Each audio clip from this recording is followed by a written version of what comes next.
ভারতের মণিপুরে নতুন করে সংঘর্ষের পর বিরাজ করছে টানটান উত্তেজনা।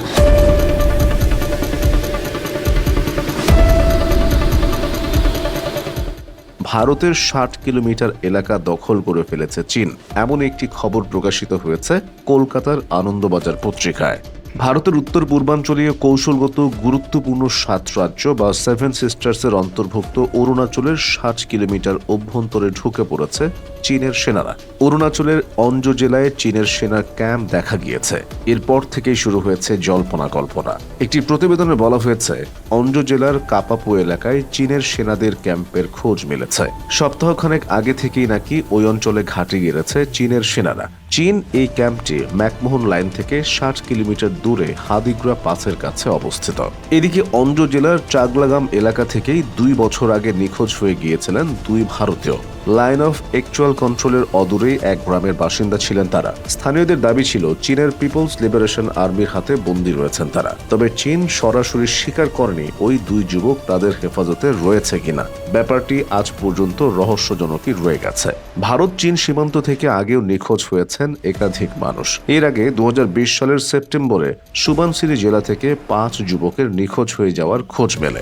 এক সপ্তাহ পিএল এর হাতে বন্দী থাকার পর ঘরে ফেরেন তারা। ২০২২ সালেও এক কিশোর ৯ দিন চীনের সেনাদের হাতে বন্দী ছিলেন। আগেও একাধিকবার ভারত ভূখণ্ডে চীনা অনুপ্রবেশের কথা প্রকাশ্যে এসেছে। ২০১৯ সালে চীন অরুণাচল সীমান্তে আমাকো ক্যাম্পের কাছে দৈমুরু নালার উপর কাঠের অস্থায়ী ব্রিজ বানিয়েছিল চীন। ২০২০ সালে দিবং জেলাতেও ঢুকে পড়েছিল চীনা বাহিনী। সুতরাং ভারতের ৬০ কিলোমিটার চীন দখল করেছে এ কথাটি হয়তোবা সত্য হতেও পারে। সাধারণ মানুষ এখন অপেক্ষা করছে আসল সত্যিটা জানার প্রত্যাশায়।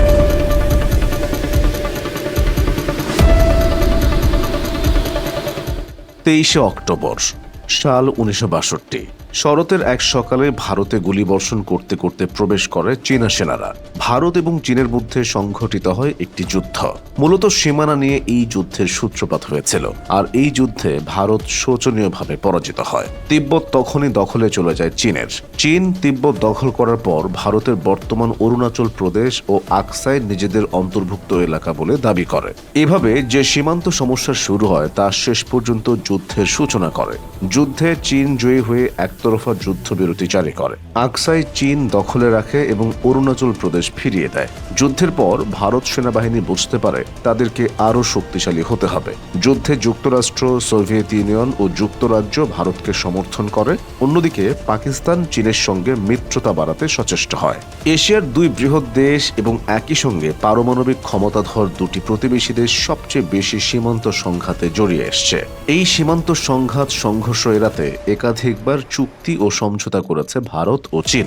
২ পক্ষই অবশ্য বেশিরভাগ সময় শান্ত থাকে, কিন্তু নিয়মিত সীমা লঙ্ঘন ও অনুপ্রবেশের জন্য একে অপরকে দোষারোপ করে আসছে। তবে অরুণাচলকে নিজেদের ভূখণ্ড হিসেবে ঘোষণা করা থেকে চীন কখনোই সরে আসেনি। এখনও অরুণাচলের বেশিরভাগ এলাকাকে দক্ষিণ তিব্বত নামে ডাকে বেইজিং। ভারতের নেতারা অরুণাচল পরিদর্শনে গেলেই বেইজিং ক্ষুব্ধ হয়। ২০০৮ সালে ভারতের সাবেক প্রধানমন্ত্রী মনমোহন সিং রাজ্যটিতে সফরে গিয়ে সেখানে সড়ক নির্মাণ প্রকল্পের ঘোষণা দেওয়ার ঘটনায় আনুষ্ঠানিকভাবে ক্ষুব্ধ প্রতিক্রিয়া জানিয়েছিল চীন। একই সঙ্গে বেইজিং অরুণাচল প্রদেশকে এশীয় উন্নয়ন ব্যাংক তথা এডিবি থেকে ঋণ দেওয়ার বিরোধিতা করে। অরুণাচলে দায়িত্বরত ভারতীয় সামরিক কর্মকর্তাদের চীন ভিসা দিতে চায় না। সীমান্ত নিয়ে এই সংঘাত এখনও চলছে।